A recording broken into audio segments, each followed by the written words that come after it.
Senador Jorge Enrique Robledo, buenas noches y bienvenido. Es un gusto saludarlo. Muy buenas noches, muchísimas gracias por su comunicación.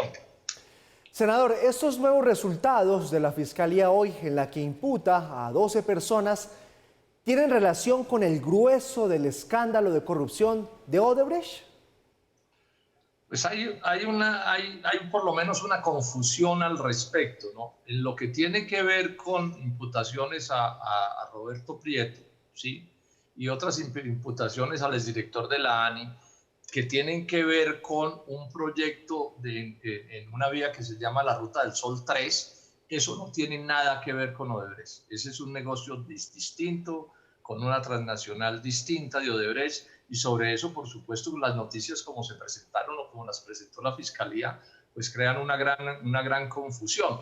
Puede haber ahí corrupción, puede haber plata para campañas electorales, pero una cosa es el caso Odebrecht Grupo Aval, que se reduce al tema de la Ruta del Sol 2, no 3, sino Ruta del Sol 2. Es un tramo de vía distinto, o a cosas que se puedan relacionar con Navelena, por ejemplo. Sí, pero el caso específico de Ruta del Sol 3, de un puente en el norte de Colombia, no tiene que ver con Odebrecht. Ese es un negocio completamente distinto, y como se presentaron las noticias, ahí hay una confusión bastante grande. Senador, si esta imputación es Ruta del Sol 3 y no tiene nada que ver con Odebrecht, como usted nos lo dice, en su opinión, ¿por qué cree que lo están enmarcando en este proceso? A mí me llama mucho la atención y me preocupa mucho, porque la Fiscalía en esto debería ser bien cuidadosa. Es que la justicia no solo tiene que actuar de manera correcta, sino que tiene que mandar mensajes que sean claros, que no contribuyan con la corrupción. Es que ese caso de ese puente, de esa corrupción allá en la Ruta del Sol 3 se ha venido utilizando desde hace mucho rato. Por ejemplo, muchos colombianos piensan que Roberto Prieto, que está condenado por ese caso y que ahora se le complican más las cosas y que tuvo que ver con la campaña de Juan Manuel Santos, entonces eso lo pegan a Odebrecht, y resulta que en ese aspecto particularmente no. Él puede estar involucrado con Odebrecht en otros asuntos, pero en ese específicamente no, y eso lo debería dejar la Fiscalía perfectamente claro. Yo quiero insistir en que aquí tenemos un problema con las fiscalías, con esta y con la anterior, con la de Néstor Humberto Martínez, y es que no ha habido claridad en la información a la opinión pública. Entonces, ese caso particularmente del doctor Roberto Prieto se ha utilizado para armar confusiones y que las cosas no queden lo suficientemente claras. Uno es el caso Odebrecht en asocio con el Grupo Aval, y otros son otros casos que hay que tramitar y que hay que explicarle al país de manera diferente.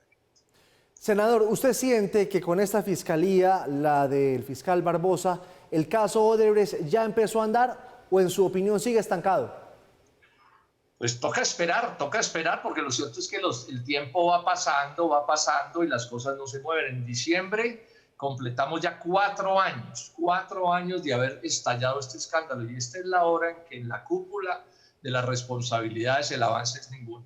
Ha anunciado la Fiscalía desde hace días, la Fiscalía del doctor Barbosa, que iba a hacer un cambio con la Fiscalía anterior, y es que esto se iba a tramitar como un solo gran proceso y no sostener los errores gravísimos de la administración de Néstor Humberto Martínez, que partieron en pedacitos los procesos. En parte la impunidad se mantiene porque ese trámite, técnicamente hablando, jurídicamente hablando, fue muy mal planteado. Entonces, digamos que ahí habría una corrección, pero al final en estas cosas lo que tiene que ver es dónde están los resultados. Y aquí en resultados, en lo que tiene que ver con la cúpula de quienes pagaron y con la cúpula de quienes recibieron las platas para el caso de la Ruta del Sol 2 particularmente, los avances son muy escasos o prácticamente ningunos. Ahí hay, digamos, como se dice coloquialmente, fritada unos peces menores, pero los aspectos centrales no están. Y en el caso de Navelena, que es otro caso escandaloso, ahí sí que los avances son prácticamente iguales a cero. Vamos a ver, habrá que estar vigilantes, pero yo quiero insistirles a los colombianos, llevamos ya 4 años en esto,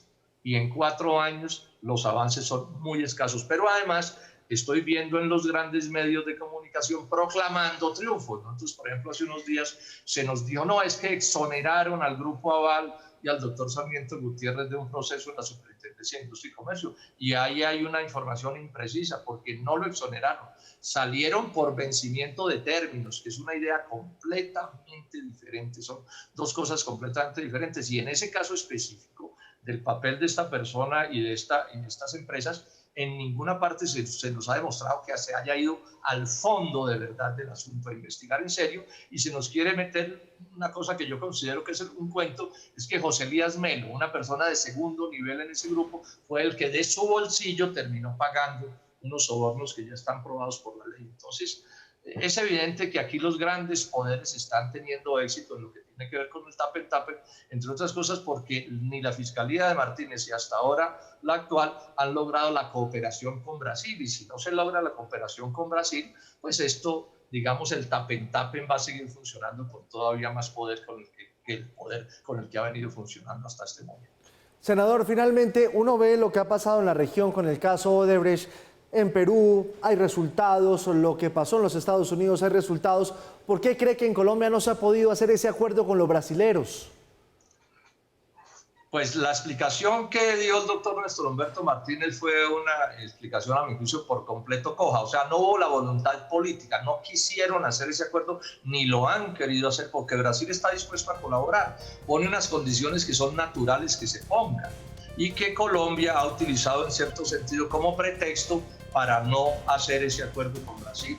Si lo hicieran, las cosas funcionarían distinto. Es que aquí en todo lo que tiene que ver con este proceso, todo es muy extraño. Mire usted, por ejemplo, que a los pillos de Odebrecht los dejaron volar de Colombia empezando en 2017, les dieron tiempo para que se fueran y se fueron. Después tramitaron mal la extradición al país y eso se quedó muerto. Entonces, yo creo que aquí no ha habido la voluntad política para ir hasta el fondo, y la explicación de por qué no se va al fondo es porque, bueno, si se va al fondo, se van a tropezar con inmensos poderes involucrados en estos operativos. Eso es una cosa que es completamente cierta, y porque esto tiene que ver con 3 campañas presidenciales, que no es poca cosa. Y por supuesto que ir al fondo es correr el riesgo, pues para ellos, entre comillas, de que se sepan cosas que hay grandes poderes que no quieren que se sepan, y la verdad es que hasta el momento no se han sabido los aspectos fundamentales de este proceso de medios. Pues senador Jorge Enrique Robledo, gracias por estar con nosotros a esta hora en Redman Noticias y feliz noche. A ustedes mil gracias y un saludo a sus televidentes.